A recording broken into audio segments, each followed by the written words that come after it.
is Fadzai Mwakutuya. I'm a fine artist from Zimbabwe. I'm currently living in the Highlands in Scotland on a lovely off-grid peninsula community called Scorig. My work focuses on social statements. I like to look at what's happening around me and having a voice to express all the things that I see. And at the moment, my main focus is looking at the social dynamics that are happening in this time during COVID. Therefore, I was quite interested in pursuing the idea of reestablishing the conversation around climate change and how it's manifested itself in the current situation of COVID. But before COVID, I was part of a collective called RotU, Repository of the Undercommons. RotU are pursuing encountering crisis and making futures. We are a collective, a community, a cooperative, oriented program designed to put people into contact with art, creating and making alongside the practice of liberation. We've decided that during this time, we are going to make a repository of our work via online presence. So this talk marks that process where we discuss our work as a collective and as individuals. So my project, Climate Change Creative, is online as a website, and you're welcome to go ahead and look at it. However, as part of the online series, I also decided to encourage participation from the marginalized communities around the world, because those are the voices we hardly hear. In light of my project, Climate Change Creative, I have decided for my online series as part of the collective to focus on Zimbabwe, because that is where I'm from, and that is where I'm familiar with people who can support this conversation. In that vein, I approached Butholezwe Nyathi, who is the director of the National Gallery of Zimbabwe in Bulawayo. We're going to be discussing the concept of encountering crisis and remaking futures.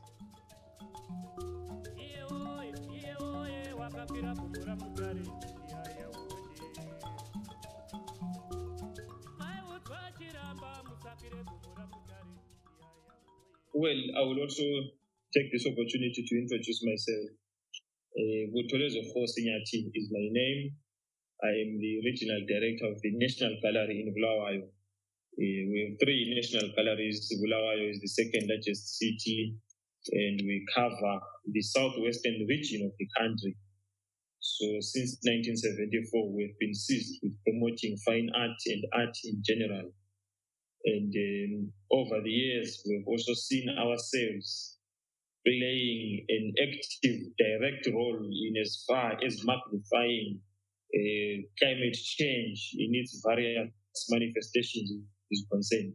So certainly when Fadzai then reached out to us seeking this collaboration, we did not hesitate, because as recent as 2019, we did an art exhibition, making use of recycled found material. So as an institution, we've also adopted a green policy. So it came at the right time, so we did not hesitate to collaborate. It's also part of strengthening our international visibility and relevance. So yes, certainly, and like you mentioned, right now we are still on lockdown, we are closed, but we've taken this time to then escalate the pace of our renovations. So the next time you come here, you will be shocked with what you see. I've already read up on it. Apparently, you're the first organization to have solar panels. Of course, the first public cultural institution, yes. Yeah, I read that, and I was trying to find the article again. I couldn't find it today, but I saw it, and I was like, "Wow, that's a good Yeah, so right now we are using our new solar system, and 60% of the gallery is now on solar. So for a public institution with limited resources, sometimes solar is a big deal for us because Yeah, it already reduced the utility bill for electricity. yeah, and right now I suppose with the situation in Zimbabwe, it is probably nice to have that. Use the sun. Use that sun. Yeah. Precisely. Yeah. Yeah. So it's indeed exciting times, and if it were not for Corona, we looked forward to the physical exchange. You coming here, connecting. Yeah, I was looking forward to coming home. I was like, great. Then Corona hit other ideas. But yeah. But anyway, I thought maybe we could talk about how climate action affects the lives of artists, because I feel as artists we always have a social sort of, not even a responsibility but an awareness, and I don't know if it's pivotal to discuss it, but how do you think climate action can affect the lives of artists? Yeah, for me, the way I interpret artists is not to imagine them as exclusionary beings, as an elite society. Artists emerge from the very same communities that you and I come from. For instance, in Bulawayo, historically and geographically, we've always had water challenges. But what then climate change has done is to accelerate water shortages. Right now, as I speak, in the last week, we only got water for 3 hours. So if I'm to imagine myself as a cultural manager, I then have to devote my time, part of my working hours, taking water to my house, to my family. But I'm supposed to be performing my everyday core functions.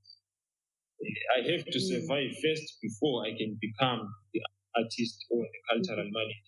So artists really feel directly the impacts of climate change as the case of water is concerned. Then if we look at the gendered perspective, if I'm a woman, it means I have to dedicate more time queuing in a community borehole so that I can get the water. That takes away time from my practice. So I've heard stories where people queue for 7, 8 hours. That is productive time lost. So you're not able as an artist to execute your practice because there is water shortage. So these are just but cases which show that artists, as human beings, first and foremost, are not immune from the climate change problems that communities encounter. And the case of Bulawayo is a spectacular case. Yeah, Bulawayo is quite a dry place. I used to be in in teachers' college in Bulawayo. It was quite hot, but yeah, it's always been. So, what do you think the inequalities are addressed with? What could we do in this area in the arts to sort of discuss that, or what's already being done? Are you guys? You said you've done an exhibition. Yes. Yeah. Or were you planning to do it in November or something like that? Well, we did one last year in 2019. So the idea was, which is where art comes in, from an environmental perspective, if we repurpose, lost objects, we then call them found objects when we make art products out of, thrown away artifacts. So for us, as an art institution, is to repurpose those objects that society thinks are of no use. You then take old tires, thrown away pots, kettles, then just make, exciting, very creative art pieces. That's what I miss about Zimbabwean art. When I came abroad and there was this whole movement to using upcycled stuff and recycling. I was like, we've been doing that in Zimbabwe for years. We've been quite good that way creatively. Yeah. Yeah. So we can actually create a value chain out of that, So it also alerts the public to say, before you throw away the items that you think are of no use, think of an artist, maybe you can give that to them, they repurpose, or if you sell to them, you then create economic value out of what you may think is of no use. So that is one element. And then when we exhibit in our spaces, we receive, local, regional, and international audiences. And whenever you tackle climate change issues, you're raising awareness, which is the other critical role of the arts, to raise awareness among communities. Because sometimes we do not fully appreciate or comprehend the various manifestations of climate change. We think it's something which is elite, it's abstract, it happens in Europe, yet the very challenges that we're experiencing now with water shortages, I think for us, we see them maybe more as a governance issue more than a climate change issue, but it's a mix of both.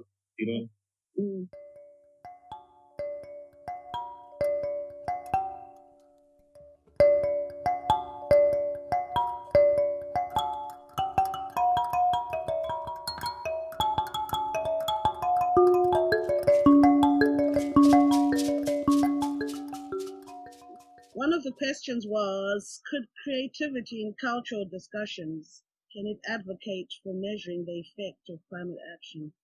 So basically, is it worth collating cultural discussions and around climate change? Will it do you think it will inform the piece around climate action? Well, the role that art institutions play is to create spaces for intellectual conversations. So I am imagining a situation where we've done a climate change exhibition and we do a conversation like our signature Bulawayo conversations. You can gauge improved awareness and understanding of climate change issues through listening in on the quality of the submissions by the artistic community and members of the public in general. The space, the platform that galleries such as ours create in terms of saying, yes, we've done this exhibition, what then does climate change mean to us as practitioners? And I think if you do that consistently every year over a projected period of time, you can, decipher a sense of improved understanding to say, when we started this, people had no idea what climate change means, how it impacts them, but now we are getting these kinds of thoughts. So progressively, yes, and through content analysis as a research methodology, you can make that determination, certainly.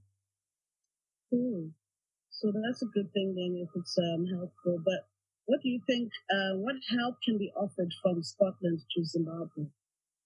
Before I answer that one, then the other dynamic is when you do that kind of conversation, you can also invite policymakers to be a part of the conversation.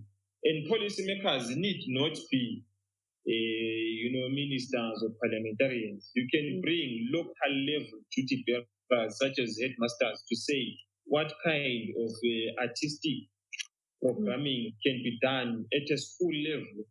Recycling the litter that is found in a school setup. The National Gallery over the years has been doing that project to work with schools to say children produce art pieces using waste material from the respective schools. So schools, or rather school authorities, are policymakers in their own regard at that particular localized level. So it's an issue of mapping out the different stakeholders and how they can fit in the whole conversation and bring them to space either for the conversation or to actually showcase the objects, products that they will have made. Then, of course, I actually enjoyed the thought of engaging with older people in the community for the art because they have an understanding of climate change more than we actually do, because they've got stories from what used to be to what things are, They've got reference. Certainly, what images from what you've just said is you may not get the scientific comprehension from the communities, but they can certainly tell you the impact and the effects which they're enduring. Like I indicated earlier on, an artist may understand nothing really about the ozone layer and all those other, scientific elements, but they can certainly explain to you what it means to them on a daily basis. To then have to practice open defecation, to be using 5 liters to bath a day, and this is an urban setup, mind you. So essentially, we are enduring villagization of urban spaces. That is what climate change means to me right now. When I then have to come up with a timetable for my staff to say, today you are taking 5, 20 liters containers to your house, tomorrow it's this one, that is what it means to me institutionally now, to say there is a rotational system for people to take water from the city center, which for now is exempt from power cuts. So, that is what it means. Yeah. And I suppose, not undermining what it's doing for humans, but to the animals as well, all that wildlife and the rural areas, like the villages that you spoke of. It must be quite. On that note, now that you have mentioned the rural areas, there is a thought that had crossed my mind earlier. I want to say the colonial legacy is too much in art practice as an urban phenomenon. But the reality is most of our people are rural dwellers. And we once did a survey, most of the practitioners in a rural community are crafts people. But climate means that they practice deforestation. So it's actually a vicious cycle where, because there's no power supply, they have to cut down trees, the very same trees that need to produce their wood carvings. If the rains don't fall, it affects the extent to which forests regenerate. So we are living off the forest to an extent that it's now depleted, and you have to travel longer distances to get the type of wood that you need. Other areas no longer have the type of grass that they need to weave their baskets. So from a rural perspective, that is what climate change means. So if there's no water, it means you can't spend time painting and drawing. You have to take care of everyday necessities. Then you had a question about Scotland. Scotland, because I'm in Scotland, and obviously I would love to see how we can collaborate and we can, forge things, connections. And I was just wondering, Scotland is hosting COP next year.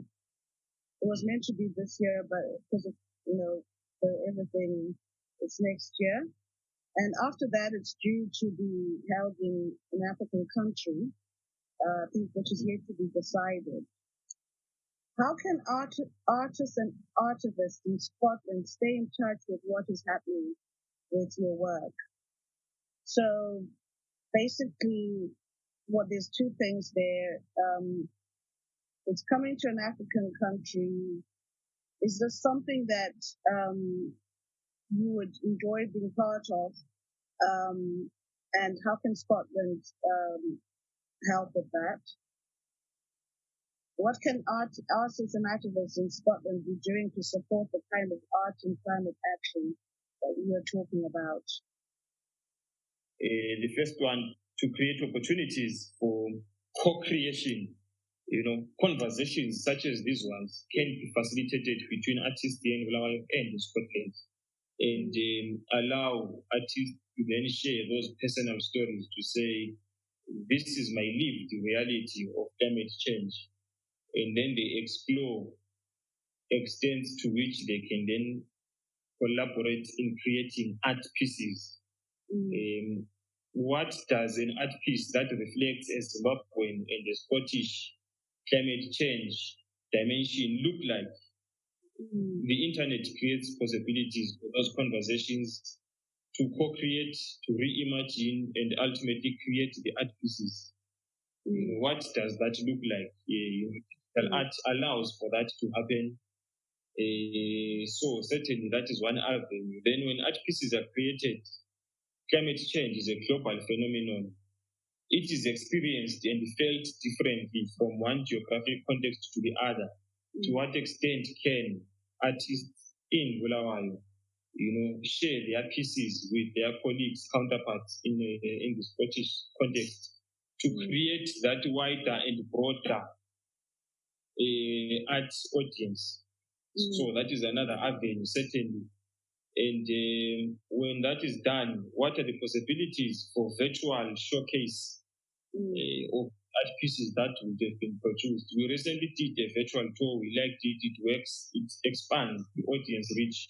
To what extent can we take advantage of the internet to raise broader global north and global south artistic collaborations in as far as climate change action is concerned? So from an artistic perspective, that is certainly what can happen. Right now, we are in partnership with a gallery in London. We created art pieces. They've been showcased in London. Now they are coming to Zimbabwe. A similar model can be replicated in as far as climate change art pieces are concerned. You create a concept, UK artists create their art pieces, Zimbabwean artists do the same, and then we see the commonalities and the divergences. That is the role of the artist.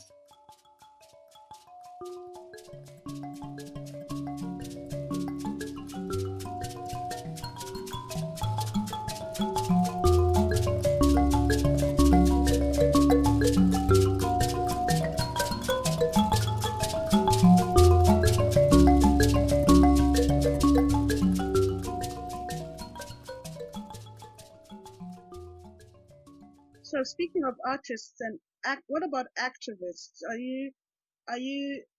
you seen a protest climate change march in Zimbabwe yet, or is that not yet to come? Yeah, you will not see it anytime soon because society tends to rank issues. Right now, what takes precedence are the political questions of the day. Yeah. And yes, climate action is certainly one of those problems because we've had people dying. About 7 people in this city died due to water contamination. But that hardly elicits emotive reaction compared to political questions of the day, which is a paradox because water is politics. But people prefer perhaps partisan politics. Yes, in the recent past, we've had street demonstrations where people were protesting the introduction of water meters. As a responsible in the city wanted people to pay for water in advance. People took to the streets. That was 2015. Rejected that idea. That was the last time I personally experienced a water-related protest, which to some extent is a component of climate change action. So, generally speaking, we discuss these things online on Twitter, but in terms of the physical action on the streets, you will not see any of that anytime soon. So it would be good then if placards and imagery of climate action or images of climate can be marched with placards somewhere else where marches are happening. Sure. Certainly, because anyway, Africa, as we all know, endures the most effects yet in terms of emissions we have released. So yes, I certainly concur in terms of facilitating Zimbabwe's visibility in particular in the African artist community in general. Yeah. In the climate change meeting. So certainly that is something ideal, again, in the spirit of awareness raising. Yeah. Well, that's about it, really. Do you have any questions for me? What does this conversation mean to you as African diaspora? What similarities, vast differences do you observe having lived in Zimbabwe and now in Scotland? Yeah, okay.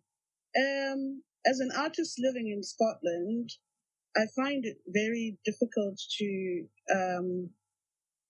get taken seriously about some of the issues that I paint about. So because my art isn't like realistic, if I burn a piece of work or piece of wood and then I put a Zimbabwe $1 trillion note next to it, people wonder why.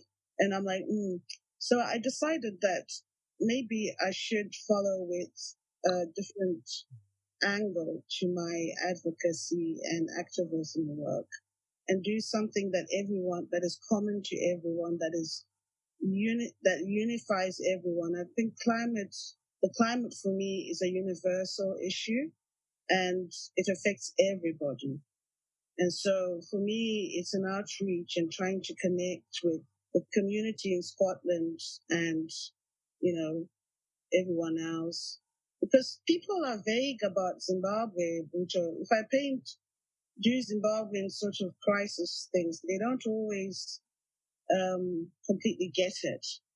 So I just thought, well, I'll do this climate stuff because I'm passionate about it. And that's how I feel about working in the diaspora as an African artist. Wonderful. I want to interrogate. There's an expression that you use. Taken seriously. You say if you draw non-climate change stuff, people fail to comprehend because maybe art is contextual. Maybe the narratives you tell have no resonance in Scotland.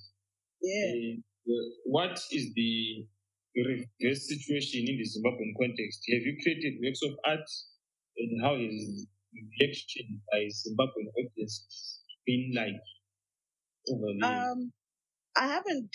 When I left Zimbabwe 15 years ago, I was working at the international school as an art teacher, but I wasn't making my own art at that time. I had intersectional barriers, like I was a single mom, I was working all day. I wasn't really creating art.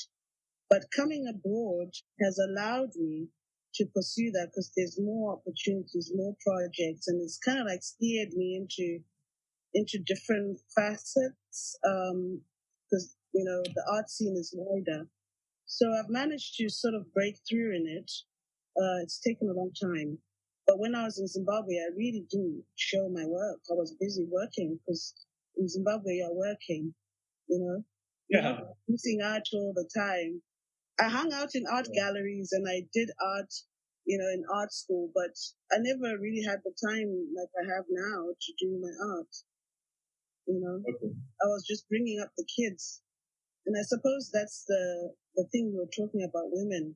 When you said that, I was very touched because I remember that feeling of wanting to be an artist but being a woman at the same time in Zimbabwe. Yeah, it's hard. It's a delicate balancing act. My last question. If you were to be given the responsibility to lead an institution right now in the context of COVID-19 and climate change, what would you do? I've given you my ideas earlier on. If you were to be in my position, what would you do? Having experienced both Zimbabwe and Scotland, I would look at, I would educate more on the practice. Do you know there's a controversial one, Bucha, about stone sculpture? Zimbabwe has the most amazing stone sculpture, but I feel it's not really good to do that to the land. So I have to think of practice and process. I would highlight the processes that some people use in their work and try and show how to focus more on what you said before, recycling and using materials well. That's what I would do.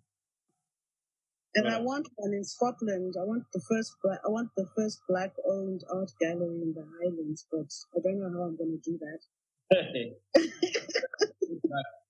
I thought that was my last question, but it's not.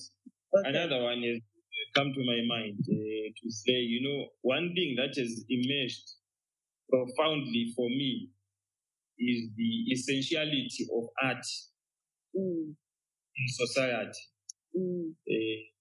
What are your experiences of the arts world during COVID-19? The gallery, for instance, is still closed. There is no one that you will see protesting publicly, at least, to say reopen the gallery. It makes me really wonder and interrogate the role and relevance of art institutions in society. Other sections of the community engagement. Do you know that most people feel that they can't go into art galleries because of the elitism that is seemingly associated with private openings, private views, and there's an atmosphere in galleries that makes communities feel they're not good enough to come in. So I feel that's been the one thing working in galleries here. And, if I had a gallery in Zimbabwe, I would try and get more to encourage people to come in. I don't know how. More community engagement, I suppose. I don't know why people feel they can't walk into a gallery. Well, in Bulawayo, they say our building looks intimidating. It's a Victorian building. It looks very organized. It can be intimidating. So that is the kind of feedback that we've received. And generally, people also don't understand visual art in particular. Music, they do, they produce. Yeah. But come to that's a different ballgame, Sometimes you do abstract art. It means nothing to our communities sometimes, to a lot of people here as well, Butho. It's artists are just that way.